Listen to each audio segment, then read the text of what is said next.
Good afternoon. I'm Dr. Washington Hill, and I'm an obstetrician gynecologist. I was asked to take a few minutes, take some time, and just briefly tell you my story. And I hope in telling you my story, you'll learn something not only about myself, but will learn about the profession that I've chosen to be in. Well, let's start at the beginning. That's always a good place to start.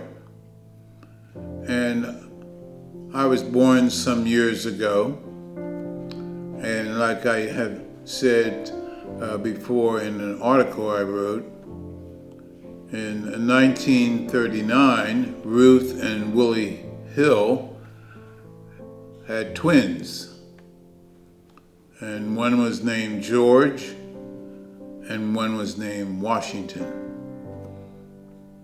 I'm Washington. We don't know who was first or second. That actually is a debate in our family, particularly from George, who feels he was first by information he says he received from his mother, who I think also is my mother. But in those days, the birth certificate has the date of the delivery, but it does not have the time, and therefore we do not know. But I have a twin brother, George, and a sister, Mary Esther. We were interesting fact, all born in the same year.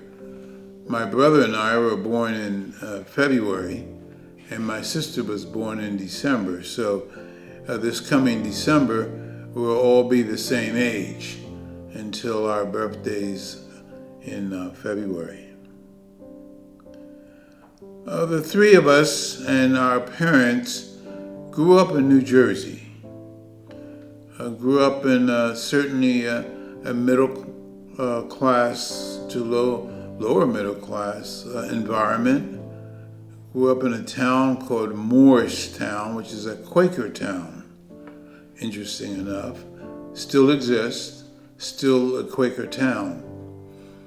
And then after probably junior high school, we moved to Camden, New Jersey, which was about an hour or so from Morristown.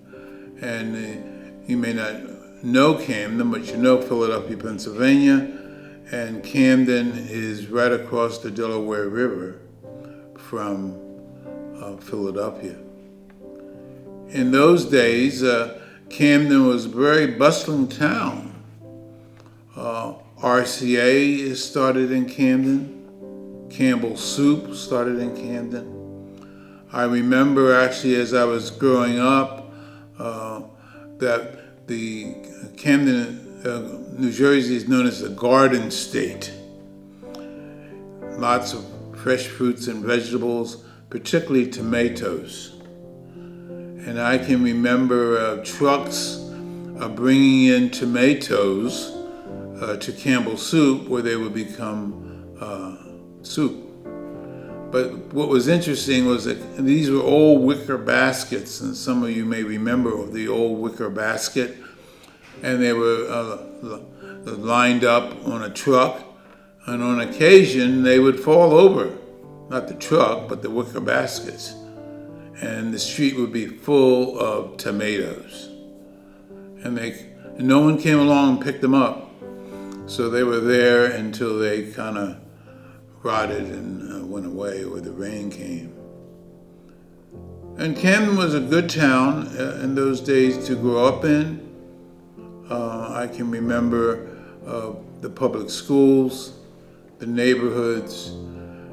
When I was a child, there was a large Jewish population in Camden, and in fact, one of the first jobs that my brother and I had was working in a pharmacy for a Jewish gentleman, and that's when I first learned about Jewish holidays, because I knew in September we'd have some days off because of the Jewish holidays. And he was a very kind gentleman. I think his brother was working there as well. And that's where we learned responsibility. I also took a job in a hospital, which is still there, called Our Lady of Lourdes. It was a Catholic hospital. And I worked as an orderly in the emergency room. And I can remember emergencies and people coming in sick, and some coming in who had passed away from heart attacks and other conditions. But I also remember working in the hospital and taking patients up to labor and delivery, which I found interesting. A mother would come in, a pregnant woman would come in, we'd take her up to the 4th floor or wherever it was and drop her off, and she seemed quite happy. And I had the opportunity to meet several OBGYN physicians. And that kind of gave me some interest in, one, being a doctor, because I was working in a hospital, but also the field of obstetrics and gynecology. After finishing high school, Camden High School, and going to college, college was in Camden. It was Rutgers College of South Jersey, which was a part of the Rutgers University system. It is now a very strong part of the Rutgers University system, and I think it's now just called Rutgers University Camden. But it allowed us to go to college and stay home. We didn't have to go out of town. Went to college on the bus, came back home. My mother and father were not rich folks. My father was a post office clerk, worked at the 30th Street Post Office in Philadelphia. And my mother was a domestic. And I believe my brother and I learned our work ethic from my parents. Finished at Rutgers College of South Jersey, and then decided that I wanted to become a doctor and go to medical school. My brother went off to graduate school, but I went to medical school, applied to medical school in Philadelphia. There were 5 schools at that time, and was accepted to Temple University School of Medicine, where I and one other gentleman were the only blacks in the class.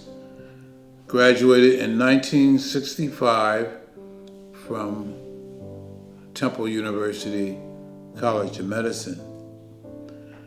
At the end of medical school, you kind of have to decide what you want to do the last 2 years. And I decided, based on my experiences in the past at Our Lady of Lourdes, that I wanted to do obstetrics and gynecology.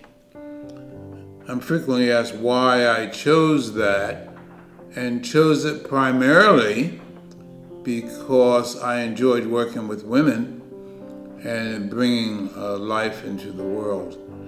And therefore, I decided to do a residency in additional training in obstetrics and gynecology. When I finished medical school, you did an internship, and then it was time to do a residency. Did my internship at Walter Reed Medical Center, but there was no position available. So I was already in the Army from medical school and was sent to Korea. Stayed less than a year and was called back, and there was a spot for residency training in obstetrics and gynecology at El Paso, Texas. So I did my residency, spent another 10 years in the military. While there was my first trip to Africa, and went to Africa to help a physician who was in Ethiopia, then spent some time in Nairobi. and have been back many times. After my days in the military, I decided to come home and get out of the Army. I wanted something a little bit more independent, and decided to come back and practice in California. I'll tell you an interesting fact about my days in the Army, and one I remember well. And that was when I was in the military in Frankfurt, I was allowed to bring my wife at that time to Frankfurt, and we were able to live together and continue our life. But the military GIs, the sergeants and the privates, were not able to do that. And the reason was they could not find a place to live, because the Germans at that time did not allow African Americans to rent from them. So there could be a place available, an apartment available, a house available, but when you showed up and you were black, they did not allow you to rent it. We heard about that, I and an attorney who has passed away, Smothers, and we decided to do something about it. And we wrote some letters to the New York Times, and actually appeared on 60 Minutes. And that got things moving, as you might suspect. We were called to the office of the general who was in charge of the German forces, the U.S. forces in Germany, and he said, if you could just stop writing letters and getting this type of information out, we could get along. And we said to him, if you can make sure that there's no discrimination in housing here in Germany, we will. He actually eventually was relieved of his duty, and as history goes, the Germans were made to rent to anyone, particularly in the Army, when those who were there to protect their country. So I came home and started my practice in California. It was a general obstetrics and gynecology practice. It was in Oakland, which was a wonderful place to grow up and to live at that time. There was a lot of things going on in Oakland, and there still are. And after about 12 years or so, I decided that I really was particularly interested in high-risk pregnancy. And therefore, I decided to go into fellowship training. That's another 3 years at that time, and specialize in high-risk pregnancy. I did that at the University of California, San Francisco. Spent 3 years in San Francisco working, and ended up being a 49er fan, and have been a 49er fan ever since. I can remember going to some Monday night football games, and the celebration usually started at noon. The game started at 6, so by 6 o'clock, everybody was ready for a game, whether they were sober or not. And then I went and did some additional training in Sacramento. And then I decided to leave California. I still love California. I have some very good friends in California to this day. I worked a period of time in Omaha, Nebraska at Creighton University, seeing high-risk patients. And then one day, before the internet, I got a notice about an opportunity at Meharry Medical College. A friend of mine who was chairman at that time was going to move on to be dean. It was Henry Foster. Some of you may know him. He recently passed away. And Dr. Foster wanted me to come and take over being chairman of obstetrics and gynecology at Meharry Medical College so he could move on to be dean. I did that for a number of years, and then got itchy feet when I received a notice about starting a high-risk pregnancy program in Florida. And again, the partner that I was with at that time, I asked her, where is this place? And she told me it was in Sarasota, Florida. That was 32 years ago.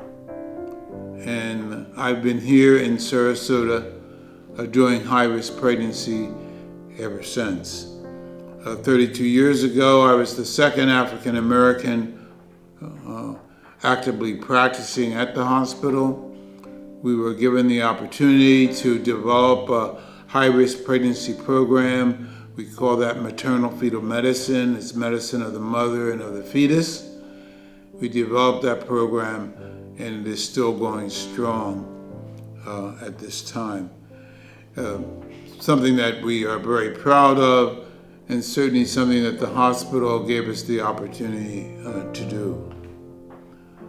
I did that very actively for 25 years or so, and then one day I was going from my office to labor and delivery to see another patient who had a high-risk pregnancy problem, and I said, Lord, is this what you want me to do for the rest of my life? And I tell that to the brothers, particularly those from California, and they say, how long did it take you to hear the word no? And that's when I decided to go to Africa on a number of medical missions, teaching students, residents, faculty, patients, anyone who would sit still long enough about high-risk pregnancy and about how really to have a safe pregnancy.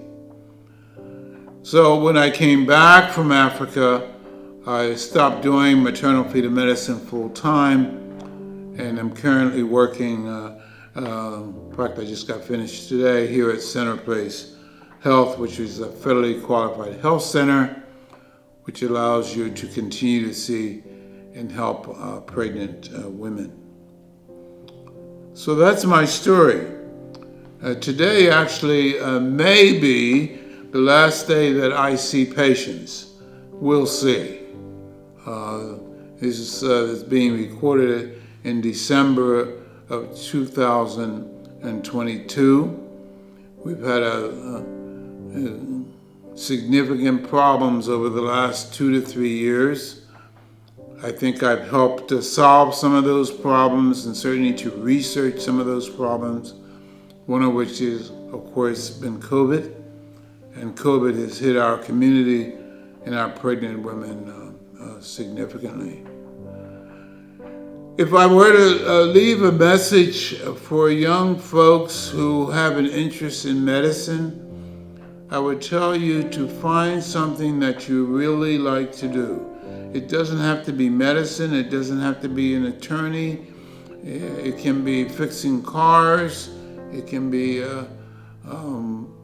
involved in waste management. It can be whatever area of business you are interested in. Businessmen and attorneys and educators do very well.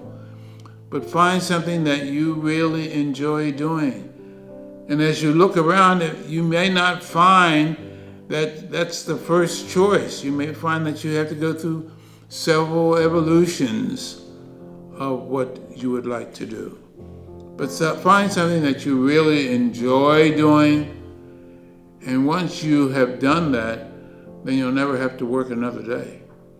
And I think that in doing what I do, and I've done it now for over 60 years, and the reason I guess I still continue to do it today is because I enjoy doing it. It's not easy. Helping patients have a healthy pregnancy can be very easy because folks know the importance and carry on. But many of our folks have other problems going on in their lives. As my last patient today said, Dr. Hill got a lot going on, and she had high blood pressure. And she does have a lot going on. Children, as she said, bills, place to live, place to stay. But we have to convince them that she's pregnant. You're pregnant. And that has to be on your list of taking care of yourself. So it's been a pleasure talking to you. I hope that you find what you really want to do. You're going to hear a number of these stories, and I hope that something resonates with you, and you try it and you enjoy it, and that it's very fruitful to you in your life. So thank you very much.